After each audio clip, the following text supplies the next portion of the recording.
Então esta é a aula 27 e vamos falar sobre equações elípticas, hiperbólicas e parabólicas.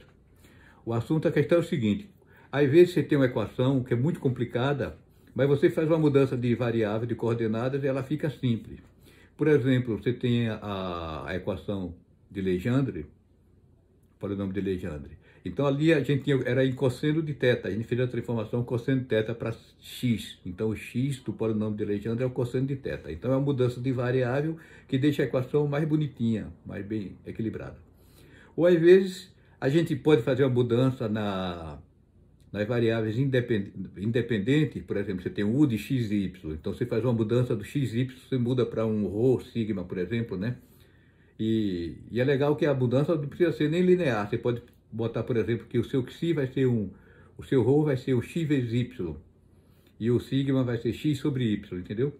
Aí você bota as novas coordenadas, aí a equação fica bem simples. Aí às vezes você sabe a solução da equação se ela estiver no sistema de coordenada. Se tiver no outro, você não sabe, porque você não consegue reconhecer. Então é um recurso muito usado. Mesmo que você não consiga resolver a equação, você pode saber propriedades dela, entendeu? Aí as propriedades são importantes, saber onde é que ela vai ter um ponto de retorno, essas coisas, certo? Então tem essa de você mudar em variáveis independentes, no caso se é u de xy, independente é o x e o y, e você pode variar a dependente também o u. Por exemplo, quando a gente viu aqui no curso de método de B aqui, para você achar os polinômios associados de Legendre, você escreve em termos dos polinômios de Legendre. Você multiplica por uma função, você faz uma mudança, né, de variável. Então é isso. Então a gente vai pegar as equações diferenciais com duas variáveis independentes de segunda ordem, ou seja, até a segunda derivada, e vamos ver como você pode fazer mudanças de coordenadas para deixar elas tudo de uma forma padrão, bonitinha. Vamos lá. Então, a nossa proposta é essa. A gente tem uma equação, aqui a forma geral da equação, né? Uma equação linear, só aparece sempre o u, não aparece o ao quadrado, nem u vezes a derivada do u, tudo isso, né? Equação derivada. Esses coeficientes A1, A22, A12, B1, B2, C, pode ser, não são constantes necessariamente não, eles podem ser constantes, pode ser zero, mas pode ser também variável, pode ser função de x e de y, entendeu? Esse A1 pode ser x ao quadrado menos y ao quadrado, por exemplo, entendeu? Então, é uma equação aqui bastante geral. Aí a gente vai mostrar que quando você tem uma equação dessa forma, então ela sempre pode ser transformada em três formas canônicas, ou na forma A, ou a forma B, ou a forma C, que é o seguinte: se esse negócio aqui for positivo, essa relação for positiva, ela é chamada a equação hiperbólica, você transforma ela dessa forma assim, né? Fica somente com aqui tem três termos com a derivada segunda, tá vendo? Derivada segunda em x, em y e em z. Aí aqui fica só com um termo com derivada segunda, que é a forma padrão, né? Fica mais simples. Aqui o resto tem derivada primeira, né? Então fica dessa forma. Ou então, aqui é a primeira forma canônica, e aqui tem a segunda forma canônica. Essa segunda forma é que lembra bem a hipérbole. Você tem aqui um quadrado menos outro quadrado, né? Então essa é uma forma. Se isso daqui for igual a zero, essa relação aqui for zero, então a gente chama a equação, diz que é uma equação do tipo parabólica. E aí ela fica dessa forma. Você não consegue deixar ela somente com a derivada mista. Então fica, mas tem só uma derivada segunda, entendeu? Uma derivada segunda e as outras não. Quer dizer, de qualquer forma você deixa somente uma derivada segunda, é na forma padrão. Então essa é uma forma canônica. E a outra forma canônica não é mais ou menos a mesma coisa, né? E se for negativo, se essa relação for negativa, então é chamada equação elíptica, e aí você tem também uma forma parecida com esta, só que essa função aqui vai ser uma função complexa, aqui é uma função real. E na segunda forma canônica, né, aqui tem a primeira forma canônica, aqui é a segunda, fica mais, tá vendo? Que nem a equação de uma elipse, né, a fórmula de uma elipse, né?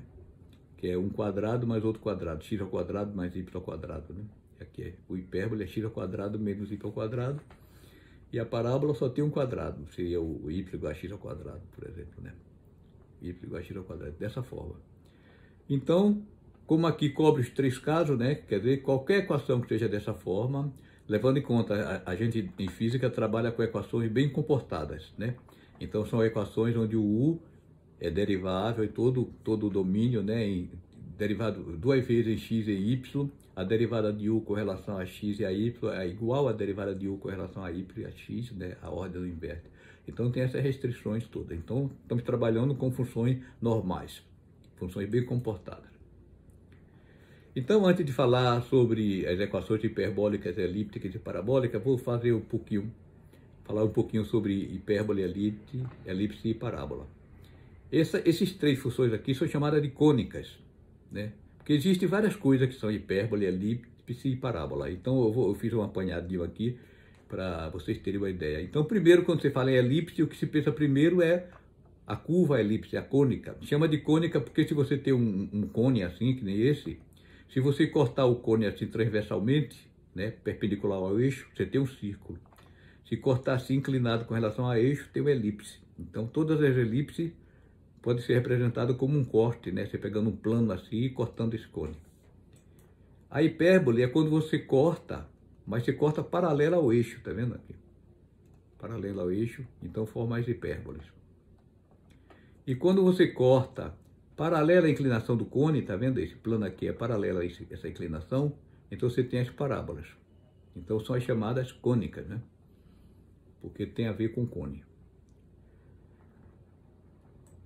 Então esses desenhos aqui bonitos eu peguei aqui do professor Leonardo Matemática.blog.sp, tá aqui o crédito dele, que ele fez um negócio muito bonito, eu estou usando aqui, né? O curso é gratuito, então eu espero que ele não ache ruim que eu estou usando o material que ele fez, que eu achei muito bonito. Então, vocês olhando lá, né, nesse link aí, tem mais informações sobre essas coisas, elipse, hipérbole e parábola, que a gente não vai se alongar muito, né? Então, a curva que a gente conhece como elipse é dessa forma, e a equação é dessa forma aqui. Tem um quadrado mais um quadrado, né? A hipérbole é dessa forma. Então, você tem 2 quadrados, mas em vez de ter o mais aqui, você tem o menos. E a equação da parábola, você só tem um quadrado, não tem 2 quadrados, dessa forma. Então vamos pegar um apanhado geral de várias coisas que são chamadas de elíptica, hiperbólica e parabólica. Primeiro você tem essas curvas que a gente viu, a elipse, né, a hipérbole e a parábola. Depois você tem também funções. Você tem funções. Quando você fala que uma função elíptica, não é aquele elipse, aquele negócio, aquela curva elipse, a cônica não. Uma função elíptica são as funções elípticas, tem as funções elípticas de Jacobi e as de Weierstrass, que são funções assim, que estão relacionadas com o comprimento da curva da elipse, entendeu? Então são resultados de integral, quando você faz uma integral chamada integrais elípticas, que são integrais da raiz quadrada de um polinômio do 3º ou do 4º grau. Então as soluções ficam essas funções, que são chamadas funções quinoidais, né? Ou funções elípticas de Jacobi. Aqui o Cn ao quadrado, mais isso aqui, o Sn ao quadrado, dá o N ao quadrado. O Cn, você vê que são funções de x, mas ela tem um parâmetro k. Esse parâmetro k varia de 0 a 1. Quando o k for 0, então o Cn vira o cosseno, é igualzinho ao cosseno. E o Sn vira o seno, o Dn vira 1. Então quando o k for 0, fica cosseno ao quadrado mais seno ao quadrado igual a 1. Agora, quando o k vai para 1, o Cn vira... O Cn é o cosseno, né? Cosseno é assim, função par. Então, à medida que o k vai aumentando, a largura do Cn da função Cn vai se alargando assim, até que quando o k tende para 1, ele vai para infinito. Então, ele fica um cosseno hiperbólico assim, uma secante hiperbólica. E o Sn, quando o Sn é 0, fica sendo o seno, né? O seno que é assim, né? Uma função ímpar. Mas quando o k vai para 1, o Sn vira a tangente hiperbólica. Quer dizer, o seno é assim, né? Mas aí o comprimento de onda vai alargando, né? Mas o formato da função Sn é diferente da função seno. Ela é só igual quando k é 0. Quando k é diferente, ele faz curva, mas é uma curva diferente da curva do seno, entendeu? Aí vai se alargando, vai tendendo para o arco de tangente hiperbólica. Então é isso aí, elas estão relacionadas com as soluções do pêndulo, né? Porque a gente resolve o pêndulo para ângulos pequenos. Para ângulos grandes, fica em termos dessas funções. E tem as funções hiperbólicas, né? Por exemplo, cosseno hiperbólico e seno hiperbólico. A gente vê isso em Física 4, eu ensino isso, do curso Física 4 aí do YouTube tem. Cosseno ao quadrado é a catenária, né? Que é o formato da função quando você bota uma corrente indo de uma estaca até outra estaca, aquela curva que ela faz assim, não é uma parábola, é uma catenária, é o cosseno ao quadrado, cosseno hiperbólico. Então são funções hiperbólicas, né? Você vê que tem a ver, aqui é o quadrado, né, com mais, aqui tem um quadrado com menos, né? Funções parabólicas eu não conheço, não sei se existe. Equações, esse é o que a gente vai ver, é o objetivo do nosso estudo aqui, desse vídeo. São equações elípticas, quando você tem também aqui, ó, soma de quadrado, só que é a derivada, operador derivada, dy ao quadrado mais dt ao quadrado. Hiperbólica, quando aqui é menos, né? Tá vendo? Parecido. E parabólica, quando você só tem um quadrado. Então essas, acho que a gente vai estudar, nosso objetivo é isso. E tem também as álgebras, a álgebra abstrata, que tem os números complexos, né? Seria a álgebra elíptica. Tem a álgebra hiperbólica. No número complexo, i ao quadrado é menos 1. No hiperbólico, i ao quadrado é 1. E o equivalente ao parabólico seria os números duais. Se procurar na internet, você acha i ao quadrado igual a 0. Né? Os números hiperbólicos também são chamados de split complex, em inglês, né? Então tem essas três aqui. E existe uma relação, tudo isso aqui, que é... Você pensa no determinante da equação de Bhaskara, que é B2 menos 4AC. Então aqui é quando B2 menos 4AC é negativo, essas coisas aqui, tudo tem a ver com B2 menos 4AC negativo. Aqui o B2 menos 4AC positivo, e aqui o B2 menos 4AC igual a 0. Certo? Então essa é a introdução só para você ver que tem várias coisas, né? Vocês não ficarem pensando, quando falar uma função elíptica, pensando que é isso daqui, que é aquela curva, não é, né? Então é equação elíptica. Então tem essas várias nuances, essas coisas diferentes, essas variedades aí que é bom saber. Então vamos cuidar das nossas equações. Então se a gente tiver uma equação aqui de segunda ordem, então tem a derivada primeira em x, derivada primeira em y, derivada segunda em x, derivada segunda em y, e a derivada segunda, né, cruzada. Aí como a derivada em x e a derivada em y ficam iguais, aparecem esses dois aqui na frente e a gente vai ver mais tarde por que tem esses dois, certo? Então, se você tem uma equação dessa forma, essa equação pode ser transformada numa dessas três formas aqui, né? Esta forma, ou esta, né? A elíptica, hiperbólica ou parabólica. E uma dessas não pode ser transformada em nenhuma das outras. Então, vamos ver como é que isso acontece. Você tem essa equação. Primeiro, eu vou escrever isso de uma forma mais compacta, para que as contas fiquem mais rápidas. Então, isso aqui eu boto a somatória, né? De A e J, aí... Quando eu faço a somatória aqui do A e J com o I e o J variando de 1 a 2, fica assim, ó. A1, 1, U1, 1. Mas aí você diz, pô, mas aqui eu tenho A1, não tenho U1, 1. Então esse U1, 1 está representando a derivada do U com relação ao X. Duas vezes, né? U1, aqui o U1, é a derivada com relação ao X uma vez. U2 é a derivada com relação a Y. 1, 2, então é com relação a x e com relação a y, certo? De forma que isso daqui, o U1 é derivada com relação a x duas vezes, 1, 2 é xy, 2, 1 yx e 2, 2 yy, né? Então isso representa isso, né? Fica mais compacta, isso daqui eu escrevo dessa forma, mas vai ficar mais ainda. Aí a mesma coisa para o B, né? BU11 é o BU1x. O x aqui quer dizer derivada parcial com relação a x. O y é derivada com relação a y, tá? Então eu vou simplificar mais ainda essa notação para escrever dessa forma. Aí nesse caso aqui eu vou usar a chamada notação de Einstein, convenção de Einstein, que é o seguinte: quando você tem um índice repetido, então se tiver um índice repetido na fórmula, como aqui o i, né, está repetido, é porque tem uma somatória naquele índice, a somatória em todo o âmbito, né? Então, por exemplo, o i aqui está repetido, quer dizer que tem a somatória de i de 1 até 2. Representa que aqui tem a somatória, não está escrito, mas tem essa somatória. O j está repetido, tá vendo? Então tem a somatória do j de 1 até 2 também. Então cai nisso aqui. Aí, como a ordem das derivadas não altera, né? Que as funções são bem comportadas, então junto aqui. Aí quando você encontra uma equação na rua, você encontra a equação... Você não vai encontrar A12 mais A21, você vai encontrar um coeficiente, isso aqui é um coeficiente só. Então eu vou convencionar que esse A2,1 é igual a A1,2, né? Soma dos dois fica o 2A1,2 aqui. Então esse coeficiente que aparece multiplicando xy, eu estou chamando de 2A1,2. Então cuidado que às vezes o aluno esquece, na hora de fazer a prova e resolver um problema, ele esquece desses dois aqui e aí dá tudo errado. Não consegue resolver o problema, tá? Então não esqueça do 2 aqui na frente da derivada mista. Então o B, o 1, então o índice I é repetido, então tem somatória no I, aí fica dessa forma. Então pronto, aí a nossa equação agora ficou mais curtinha, né? Estava cheio de termos, tinha 6 termos, né? Agora só tem 3.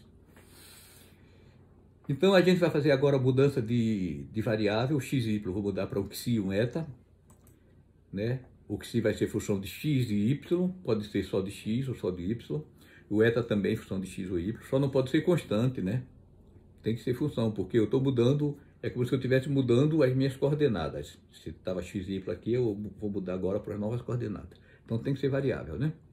E o objetivo é fazer com que o coeficiente A11 aqui zere e o A22 zere, ou seja, só sobre o A12. Então só fique uma derivada segunda, né? Botar isso como forma padrão, que é a forma mais simples. Então vamos ver, na medida do possível, vamos fazer isso. Aí quando eu fizer essa transformada aqui, do xy, a nova equação, em termos das novas variáveis, que é x e eta, eu vou escrever os coeficientes, tudo com a barra em cima, certo? Para diferenciar do de cá. E os índices, estou botando aqui letras gregas, né, em vez da latina. Então, quando você tiver U e J, quer dizer que o 1 é a derivada com relação a x e y. Mas o mi, quando o mi for 1 e o ni for ni, o 1 vai ser a derivada com relação a xi, né? Aqui é, o u aqui é função de xi, o u aqui é função de xi e de eta. Então, por isso que eu boto o índice mini, para diferenciar daqui, né? Que aqui são funções de x e y. Então aí, como eu quero que o A1 e o A22 fiquem zero, só vai sobrar o A12, né? Então essa equação deve ficar assim, no fim das contas, de forma geral. Vamos ver se é possível fazer isso. Na medida do possível, a gente usa. Então, para fazer a transformada, vamos lá. Usando a regra da cadeia, a derivada de U de relação a X é U com relação a xi, vezes a derivada de xi com relação a X, mais a derivada de U com relação a eta, mais a derivada de eta com relação a x, né? A regra da cadeia, certo? Então, onde tem x, eu vou botar x1, y eu vou chamar de x2, para simplificar mais a notação, né? O xi, eu vou chamar de xi1 e o eta vai ser o xi2, só que os índices do xi eu vou botar em cima, viu? Então, aqui não é potência não, tá? xi1 é o xi e o xi2 é o eta. Aí, isso daqui, a derivada com relação a x, né, pegando só o operador, fica dxi dx, del xi. Deta dx, del xi. Então, quando eu aplico no u, né, aqui eu fiz com relação a x, né? Aqui eu estou derivando com relação a xi. Quer dizer, quando o i for 1, é deriva com relação a x. Quando o i for 2, é derivada com relação a y.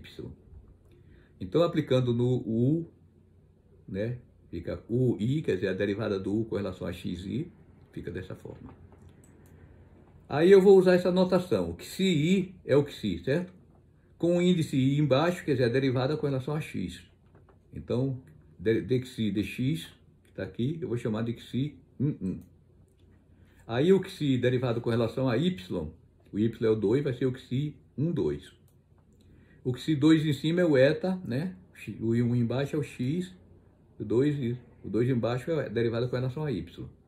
De forma que isso daqui eu escrevo dessa forma, certo? Esse aqui. Então, então o mi está repetido, se o mi está repetido é porque tem somatória no mi. Então, quando o primeiro mi é 1, quando o mi é 1, o xi 1 é o xi, né? Xi aqui, xi embaixo, derivada com relação a xi. E quando o mi é 2, o xi 2 é o eta, então fica eta aqui, somatória, certo? Então tá aqui. Aí eu quero achar a derivada. Então a derivada primeira é assim, é o xi mi e a derivada com relação ao mi, né, daqui, certo? Aplicando no u, dá isso aqui. Aqui é o operador. Então eu quero achar agora a derivada segunda. Então vou aplicar a derivada no j, que é a forma mais geral, né? O j pode ser igual a i ou não. Então eu vou derivar o j disso daqui. Então precisa lembrar o seguinte, que o xi é função de x e y. E o u é função de xi e eta, né? Então, eu uso a regra, a regra do produto, primeiro a derivada do primeiro aqui. Então esse daqui, ele é função de x e y, então a derivada é com relação a j, letra latina mesmo. Mas aí quando o lado de cá eu vou derivar o u, e o u é função de xi e eta, certo? Então aí eu tenho que usar isso aqui. Então o doj aqui, né? Fica sendo que se J, aí não vou botar mimi porque já tem o mi aqui, então eu boto nini. Então isso daqui é o DOJ aplicado no de cá, certo? Aí quando você aplica no U, o IJ, que é derivada com relação a IJ, né? Fica assim. Aqui U com relação a mi, e derivando somente o XI com relação a J, fica XI e IJ, né? E aqui eu estou derivando com relação ao U mini, certo? Então é bom que vocês peguem isso aqui e abram, façam essa passagem toda, vão abrindo as contas no papel para ficar mais concreto, né? Porque fazendo assim fica meio abstrato para o cara que não está acostumado, né? Aí você pega isso e vai abrindo, você bota J igual a 1, I igual a 1, faz todas as combinações possíveis, aí que você fica tarimbado, entendeu? Quanto mais contas você fizer, mais prático você fica, você domina mais o assunto. Então isso daqui, a equação, substituindo, né? O IJ ficou assim, né? Então o IJ é isso aqui. E o I é isso aqui, ficou aqui. Então veja que agora no coeficiente, o coeficiente A multiplica por uma derivada segunda e também tem uma derivada primeira, certo? Então essa derivada primeira aqui eu vou agrupar com a de cá. Fica, né? Esse termo aqui é esse aqui é esse é esse. Agrupei, certo? Então essa vai ser a nova equação transformada. Como eu falei para vocês que ia botar uma barra em cima do A, né? Então o A barra ficou sendo isso daqui. E aqui o B barra é o coeficiente do que multiplica a derivada primeira, né? O A barra multiplica a derivada segunda. Isso aqui, certo? Então pronto. Aí eu quero agora que usar a barra 1 e a barra 2 zerem. Certo? A barra 1, abrindo aqui as contas, né? 1. O IJ, então o 1 aqui, o mini é 1, certo? Então aqui em cima fica tudo 1. O que se, quando em cima tem 1 é o XI mesmo, né? Não é o eta não.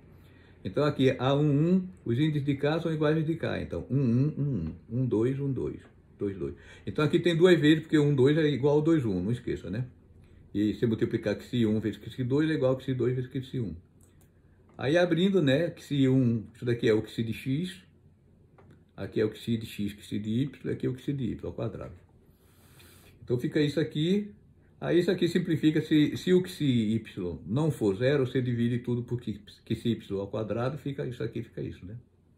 Aí você diz, e se o XI y for zero? Aí você divide então pelo XI x. Mas se o XI y for zero, pô, isso daqui já zera tudo, esse daqui zero, vai ficar que o XI x é zero, ou então a 1 é zero, certo? Então isso não fica bem, certo? Se o XI y for zero, então o XI vai ser x. E o XI vai ser y, isso aqui zero. Porque o XI tem que depender dos dois, de algum dos dois, né? Se não depender do y, então tem que depender do x. Então fica dessa forma. Aí aqui eu resolvo por Bhaskara, né? Acho que x sobre y dá isso aqui. Não esqueça que esse A12, A1, A22, né? Isso aqui são tudo funções de x e de y, certo? Então aqui é uma função de x e y que eu vou chamar de g, né? Para não ficar carregando esse trambolhão. Então eu quero resolver, eu resolvendo isso aqui, eu vou achar quem são os xi, né? Que eu usando vai fazer com que o A1 novo fique zero. Então aí, escrevendo isso daqui, fica dessa forma. Por isso que eu botei G, né? Para não escrever o trambolhão. Aí isso daqui é uma equação derivada de primeira ordem, né? Linear. Você usa o método das características. Quem não sabe, tem no vídeo do método de Física Matemática 1, aqui no meu canal, aula 25, é só sobre o método das características, que é um método bem facinho para resolver isso aqui. O processo você faz o seguinte, você usa um parâmetro epsilon, né? Diz que isso daqui é a derivada de xi com relação a epsilon, que é zero no caso, né? Então, usando a regra da cadeia, fica dxi dx, dx de epsilon, mais dxi dy, dy de epsilon. Aí você compara isso daqui com isso, aqui é o xi x, né? Então, o dxi de epsilon é zero, né? Aqui. dx de epsilon é o coeficiente do xi x, é 1. E o dy de epsilon é o coeficiente do xi y é menos g. Certo? Então aqui eu isolo d epsilon, né, que é o parâmetro que eu estou usando, botei artificialmente aí, d epsilon, então fica dx sobre 1, e daqui o d epsilon é dy sobre menos g, né? Então desse primeiro aqui eu já sei que o xi então deve ser uma constante, quer dizer, a constante em termos do epsilon, né? O xi, porque já que d xi de epsilon é zero, então o xi é constante, não depende do epsilon. E aqui vai dar uma equação diferencial x e y, porque eu resolvo essa equação, né, dy sobre dx é menos g, né, daqui eu tiro isso. E o g é dado por isso aqui, certo? Aí eu simplifiquei, tem um 2 aqui, eu cancelei com esse 2 aqui, tem esse 4, os 4 saem fora da raiz, como 2 também cancela, fica dessa forma, certo? Aí veja bem, como tem um menos aqui o mais ou menos ficou menos mais, né? Então aí o que é que eu faço? Eu resolvo essa equação, né, que isso daqui é tudo função de x e y, eu resolvo essa equação, acho o y em função do x, e quando eu acho, aparece uma constante de integração, um k. Aí eu resolvo para esse k, o k vai ficar sendo a função, por exemplo, se der assim, y igual a x mais k, então o k é y menos x, né? Quer dizer que y menos x não vai ser constante, não vai depender do epsilon. Então se ele não depende do epsilon, então eu digo que o xi, que é constante, vai ser uma função do k, né? Então a solução fica sendo, o xi fica sendo essa função, na verdade é qualquer função desse k que você vai obter aqui, né? Então, se não estiver entendendo direito, dá uma olhadinha lá no método das características para ver, mas no próximo vídeo eu vou resolver explicitamente os casos aqui, para vocês verem como é que o negócio fica, né? Mas não é complicado, não, é fácil. Então achei, né? Eu achei, com isso daqui eu resolvi, achei o xi que vai zerar o A11. Agora vamos achar o eta para zerar o A22, né? Então daqui o A22 eu quero que seja zero, então o índice 2 aqui, ó, vai dar tudo eta, né? E aqui a somatória dos índices repetidos, né? 1, 1, 2, 2, 2.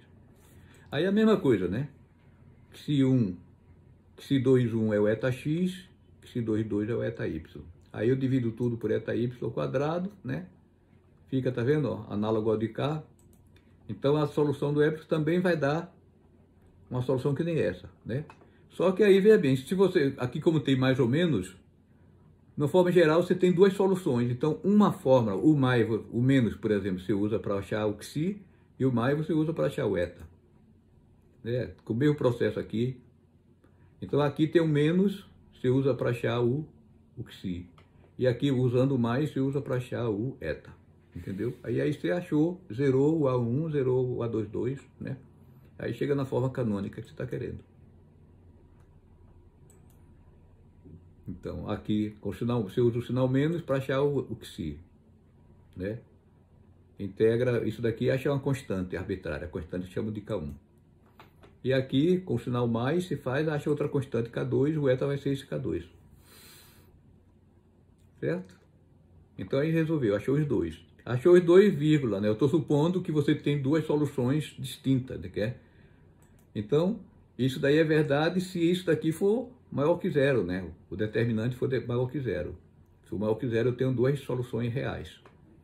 Então, aí é o caso da equação hiperbólica. Mas pode ser que isso daqui dê zero. Se isso daqui dê zero, então eu não vou ter duas soluções, eu vou ter uma só. Então, eu uso o xi, eu acho um xi que zero A1, mas eu não consigo achar um eta que zero A22, né? É a equação parabólica. E se for menor que zero, isso daqui vai dar complexa. O xi e o eta vão dar umas variáveis complexas. Aí está aí a equação elíptica. Vamos lá. Então, veja bem, se esse determinante aqui for zero, vamos ver esse caso, que é um caso que não vai dar para a gente achar as duas soluções, né?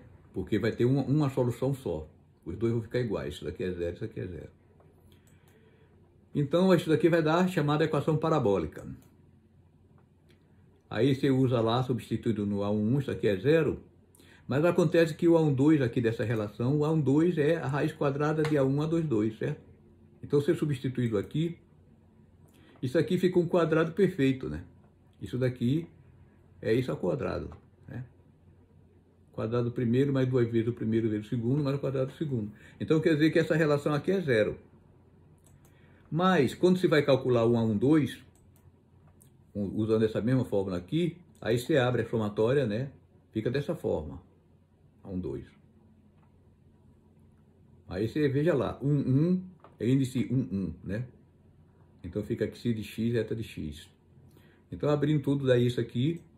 Aí acontece que isso daqui, como A12 é essa raiz aqui, isso daqui é igual a isso. Faça as contas, pega aí o lápis, pega o papel e multiplique isso por isso e veja se não está igual aqui, ó. Raiz de A1 vezes raiz de A1 vai dar 1. E aqui x, eta x, né?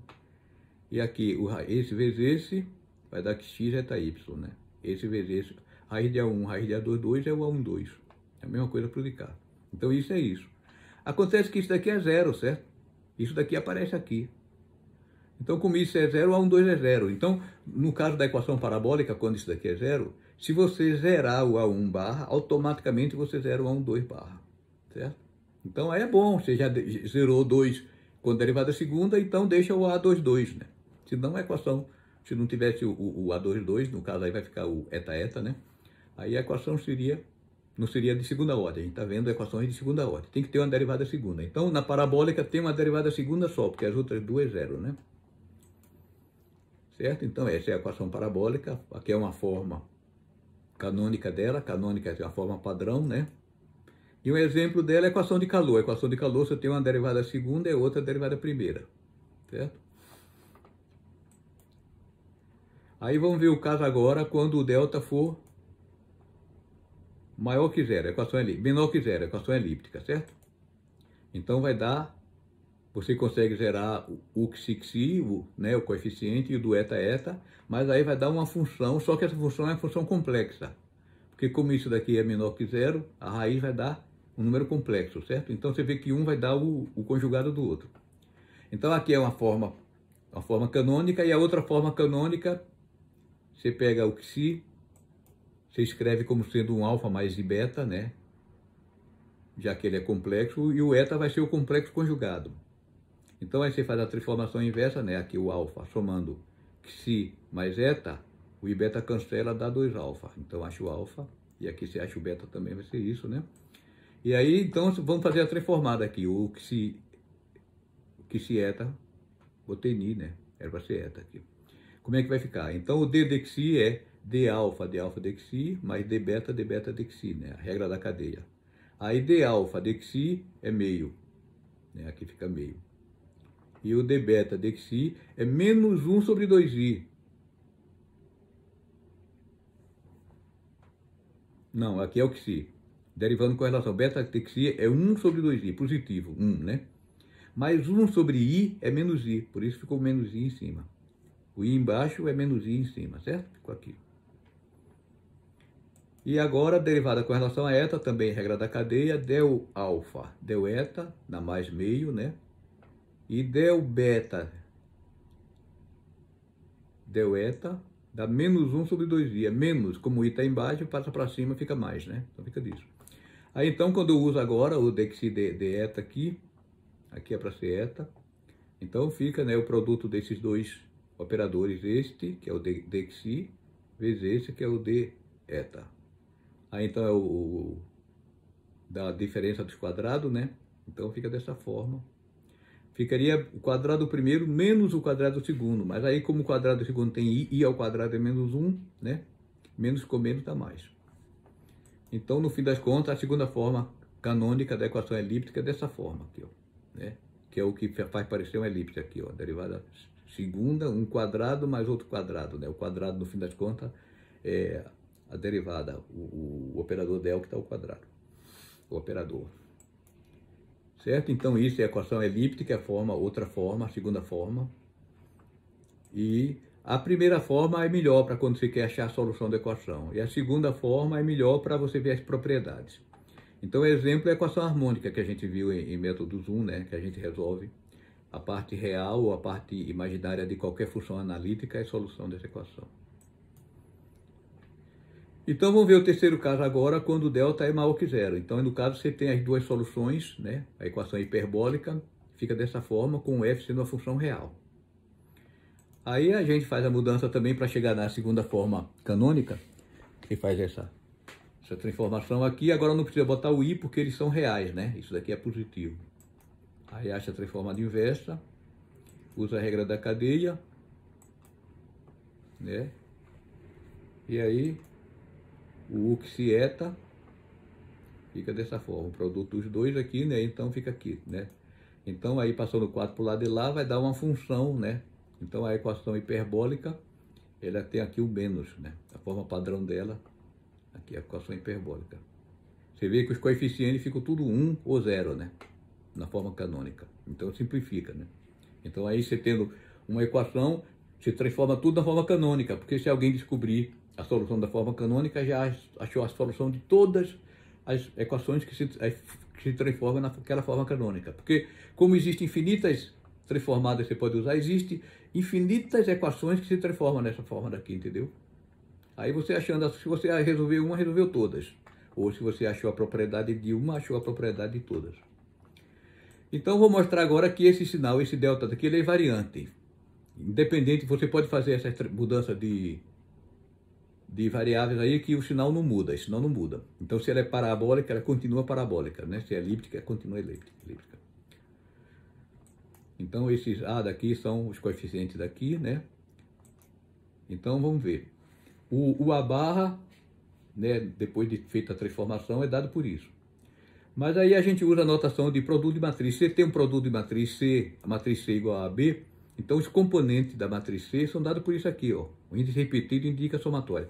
Pelo amor de Deus, abra as contas. Chega aí e faça assim. Por exemplo, pega uma matriz 2 por 2, uma matriz A, A1, A12, A21, A22, B1, certo? E faça essa conta aqui e veja se não dá exatamente isso daqui, né? Com a somatória em K, o K variando de 1 até 2. Faça isso para você ver que funciona. Então eu vou escrever isso daqui como produto de matrizes, que aí a prova fica bem rapidinha. Essa invariância do sinal aqui de delta. Tudo isso tem na apostila de Paulo Miranda, mas usando essas notações aqui, né? Com essa conversão de Einstein fica mais curta, as contas ficam mais rápidas. Então eu botei dessa forma aqui, para ficar, ó, o Mi-I eu botei antes, para ficar aqui I com I, tá vendo? Um do lado do outro, e o J com J, um do lado do outro aqui, ó. Que você vê que o da somatória fica um do lado do outro nas matrizes, né? Então sempre que você vir alguma coisa assim que tem uma somatória nos índices que estão pertinho do outro, você pensa, isso é somatória, isso é produto de matriz.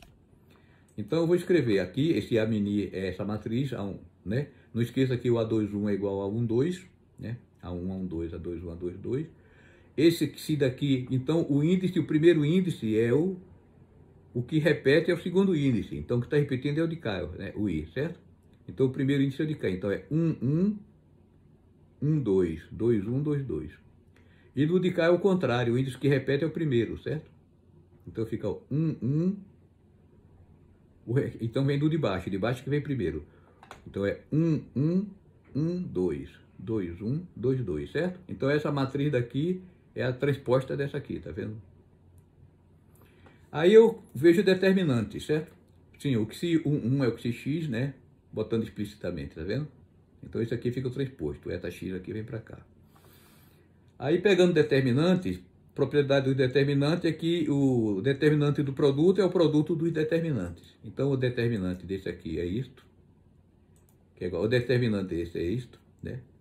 Determinante do de cá é este, determinante do de cá é este. Mas aí você vê que isso daqui é igual a isso, né?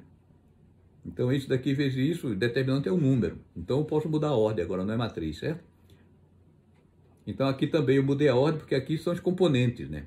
Isso daqui está sendo uma somatória, cada um aqui está representando um elemento da matriz. Então aí eu posso mudar a ordem do produto. É só abrir as contas que você vê, né? Então quer dizer que, mudando o sinal aqui, trocando o sinal, para ficar da forma que está aqui, que eu defini. Então esse vezes esse é esse ao quadrado. E aqui também mudando o sinal dos dois, né? Então fica igual, tá vendo? Então acontece que essa matriz daqui, isso daqui é maior que zero. Por quê? Porque isso daqui é o jacobiano da transformação. Se o jacobiano da transformação for zero, quer dizer que você pegou os dois eixos e jogou em cima do outro. Então você não pode fazer isso. Você deixa de ter duas variáveis, né? Você pode pegar um eixo aqui e botar assim, mas nunca jogar em cima do outro. Então esse determinante não pode zerar, porque zerar quer dizer que o que é função é dependente do eta. Então se for dependente, você não está tendo duas variáveis independentes, não pode. Então isso daqui é garantidamente positivo. Então se isso é positivo, quer dizer que o sinal daqui é sempre igual ao sinal do de cá. Então quer dizer, não importa a transformação que eu fizer do que eta, o sinal aqui vai ser sempre o mesmo. Então se aqui é uma função elíptica, o de cá, o transformado também é elíptico. elíptica. Se for parabólica, o transformado também é parabólico. Se for hiperbólica, o transformado também é hiperbólica, sempre, né? Então isso garante, né, essa forma canônica. Certo? Então, resumo, a gente tendo uma equação dessa forma, você consegue, né, conforme essas condições aqui, você consegue transformar na forma canônica. Primeira forma canônica, segunda forma canônica. Se for positivo, então a equação hiperbólica fica dessa forma. Se for zero, é uma equação parabólica, tem essas duas formas canônicas que são as mesmas. E se for negativo, então a equação elíptica fica dessa forma, certo? Então aí no próximo vídeo a gente vai fazer aplicações práticas. Ficou longo esse, né? Então muito bem, qualquer dúvida escreva embaixo aí, bota as dúvidas, dê a opinião de vocês. Um abraço.